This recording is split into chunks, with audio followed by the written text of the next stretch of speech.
BYU versus Colorado. First trip to Boulder for BYU since 1981. And to get an insider look at the Buffs and Coach Prime, joined now by Denver sports writer, covers Colorado, and Coach Prime for Denver Sports, Trent Finnegan. And Trent, appreciate you hopping on board here and talking some CU football. This should be a really exciting matchup between these two Big 12 programs. Yeah, I think it'll be good. CU's obviously going to be looking for some revenge from that 36-14 trouncing and Alamo Bowl last year. But this is a very different CU team, and I think you could argue it's a bit different of a BYU team as well. Obviously, the quarterback's a little different there. So playing at Folsom Field is going to play into CU's advantage as well. So they haven't had a big test like this. I know Georgia Tech was good early. CU hadn't really had stuff figured out yet. So now it seems like they finally have stuff figured out and they get a big ranked team coming into town. This is going to tell us a lot about the Buffs. And I think it's going to tell us a lot about BYU as well. I mean, they look good to start the season, but they haven't played a very difficult opponent as well, I would argue. So big test for both teams early on. Last year, that Alamo Bowl, BYU handled Colorado. So do you think that's going to play as a huge motivation here for the guys that experienced that on Colorado's roster last year and are back for this one? Oh, 100%. And I rewatched that game the other day, and you just see some of the tactics that Kalani Sitake used, like that onside kick early on in the first half to steal another possession. Parker Kingston, who's back this year for BYU, he was running all over Colorado on those punt returns. They got humiliated. Colorado got humiliated on national TV. There's no way around it. And there's a decent amount of guys still back from that team last year. I know, obviously, Shador, Travis, Shiloh, Cam Silman, Craig, Jimmy Horn. Those guys aren't there. But there are some guys, especially on the lines, who were there. They witnessed that embarrassment firsthand, and they're going to be looking to get some revenge for sure. Talking with Trent Finnegan, sports writer for denversports.com. You can check out his bylines on denversports.com. I got to say, Trent, it was pretty cool to see. This is kind of a fun topic. Ralphie 7, she looked legit, because I bring this up because when we talk about the Alamo Bowl, Ralphie 6 was, I'm not going to lie, that was my first experience seeing Ralphie. That was a bit disappointing in San Antonio. It was terrible. I mean, she made it to the 20, I think, and she Yeah. was just walking. And it was good. It was, a lot of people weren't happy that CU didn't have the live mascot ready to roll for the first two home games of the season. But at the same time, I understand it. Like, if a 700-pound bison isn't ready to go and she's let out in a stadium of 53,000 people, I don't think that would go over well. So that was a really cool experience on Saturday. I have been in that stadium for a lot of games, and I've never heard that stadium that loud in my life. Wow. And the football hadn't even started yet. It was just, she bolted out that gate, and I swear to you, it injected some kind of life into that stadium, that football team. And I think that she's going to be one of the best Ralphies. I mean, we only have 6 others to choose from, but Ralphie 5 was phenomenal during her tenure back in the 2010s. But I think that first run showed that Ralphie 7 might be the best of the bunch. I'm excited. I cannot wait to see that this Saturday, Ralphie 7. And I'm curious, going back to the field, did quarterback Kaidon Salter inject life and belief that he is the QB going forward for the Buffs as QB1? I definitely think that he put that debate to bed. Like 2 weeks ago, Deion said that he didn't know what a solidified quarterback was. And I think that the Buffs finally have a solidified quarterback in Salter. I think something else that helped them was Pat Shurmur called a much better game. He started attacking downfield more. He used Salter's legs more on design runs. But Salter showed his poise when he wasn't blitzed and there was no receivers open. He found running lanes to stretch the defense. And then when Wyoming did blitz, Salter was able to dice them up deep in the secondary. So he really showed that dual threat ability. Now, that's the Wyoming Cowboys. That's not the BYU Cougars. The BYU Cougars are a much better team, a much better defense, and have a much better coach in Sitake. So I do think that Salter kind of injected some much needed life into this offense, and he showed that he's QB1. But the real test is this week against BYU to see if last week's performance was who he actually is, or if last week's performance was just, oh, we're playing an inferior opponent and we have more talent. Let's throw the ball all over the field. How have they been handling Juju Lewis, the heralded quarterback for the Buffs, the true freshman? I bring him up because he was there was so much talk about him in that Alamo Bowl week. Why didn't he emerge? Has it just been a steep learning curve? Because I'll admit, I kind of thought from afar, oh, he's going to probably eventually win this thing. Yeah, it seems that they have more of a long-term plan for him, which is risky, I would say, to see in this era of college football, where you see a lot of people, a lot of quarterbacks, if they're not starting their freshman year, they take that red shirt and they go transfer and go somewhere else that they can play. Obviously, Arch Manning is the exception to that, sitting behind Quinn Ewers for 2 years. Anytime Lewis gets brought up, because he just turned 18, he's supposed to be a senior in high school right now.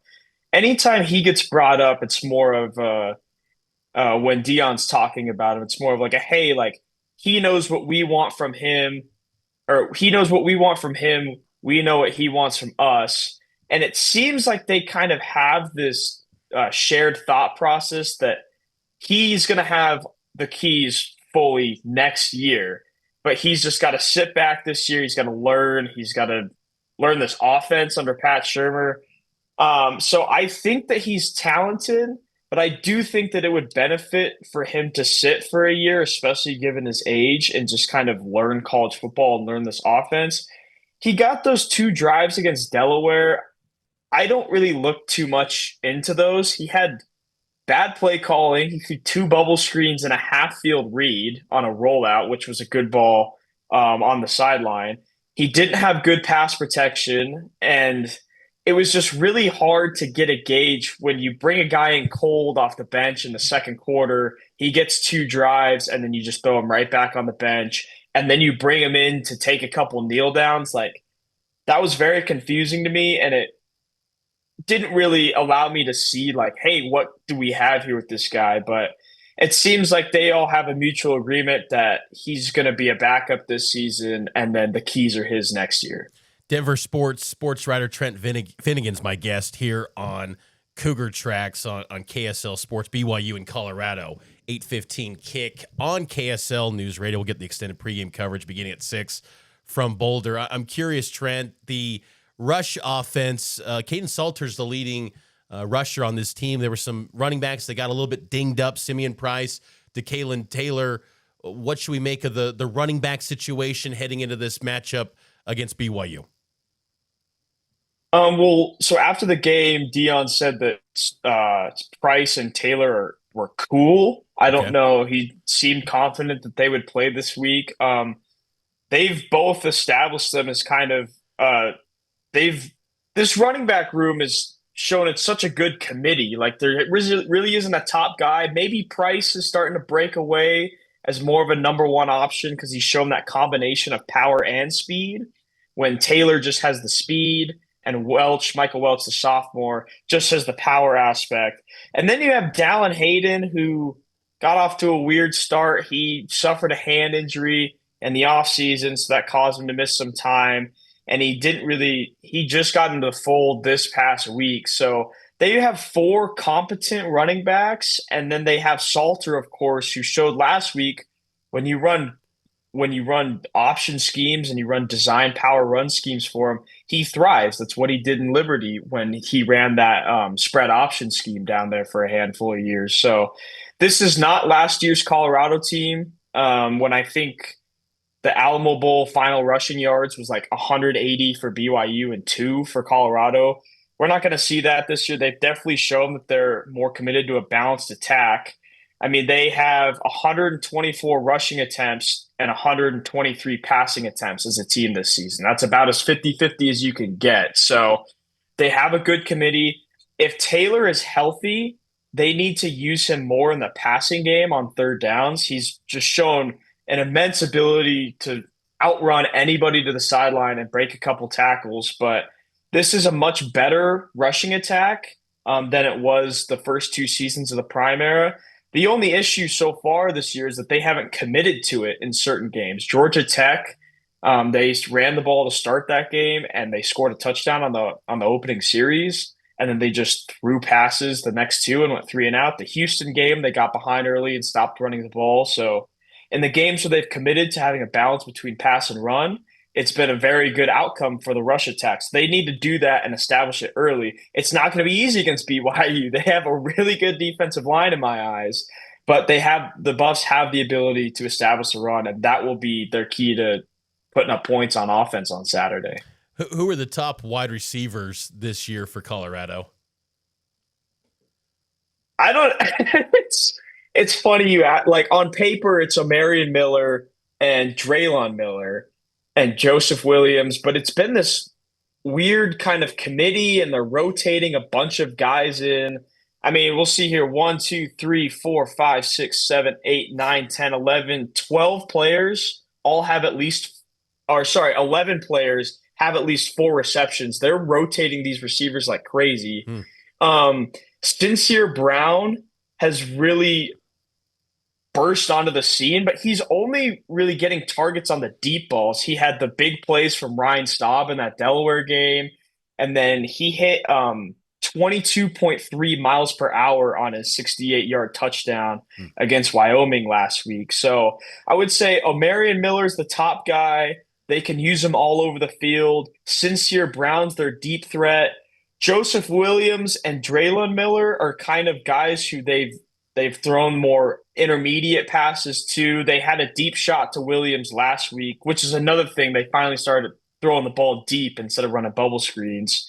And then if they're looking for the bubble screens, kind of Isaiah Harge and Quentin Gibson are two much smaller, much shiftier guys. So nobody's really established themselves as the top dog in this room just yet, because it's a very deep room, and the coaches have emphasized that over and over. I think that the most talented player is Omarion Miller, and he and Sincere Brown over the top are the two players that BYU are going to have circled and filmed this week. Trent, I'm not going to lie. When I see the defensive numbers for Colorado this season, I see the rush defense at 121st nationally, and I think BYU still got that Alamo Bowl offensive MVP back in LJ Martin. I would say he's been better this season. He's had 3 consecutive weeks with 100-plus rushing yards. Is there context to that rush defense, or has it been as bad as the numbers would suggest so far?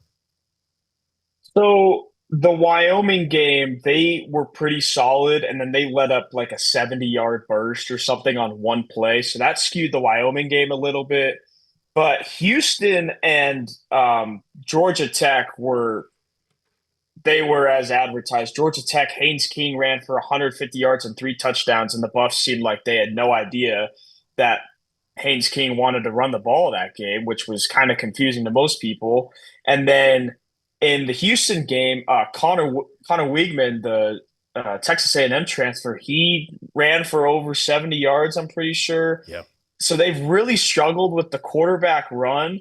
But something else which LJ Martin is going to feast on, and I agree with you that LJ Martin has been better this year, arguably, than he was last year. The tackling for CU has been a major issue, especially in the secondary. What's been happening is the D-line has been struggling with some injuries so far, so they haven't been getting great push inside. The linebackers have been a little undisciplined. You know, they're trying to replace their 2 stars in Nikai Hill-Green and Levonta Bentley from last year, so they're trying out Jeremiah Brown, Reggie Hughes, Martavius French.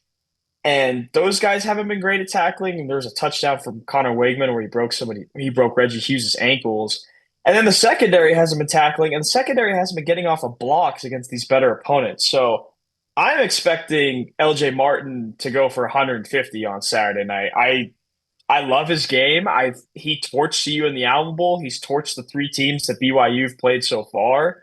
And if the Buffs can hold him to under 100 yards, that will bode very well for them in the outcome of the game. I just don't see a reality where they do that. Their run defense has not been that strong this season, and their tackling has not been that strong this season. And I think LJ Martin's going to expose that. Last couple things for you, Trent. Again, Trent Finnegan here from denversports.com.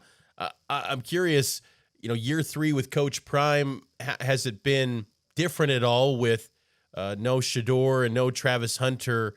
I mean, from the outside, I think it's been cool to see that Coach Prime is still there. I've always enjoyed following from afar Coach Prime and what he's doing in Colorado. What's been the biggest difference in his approach to way he's running this program without his sons there, and obviously Travis, who was almost like a son too?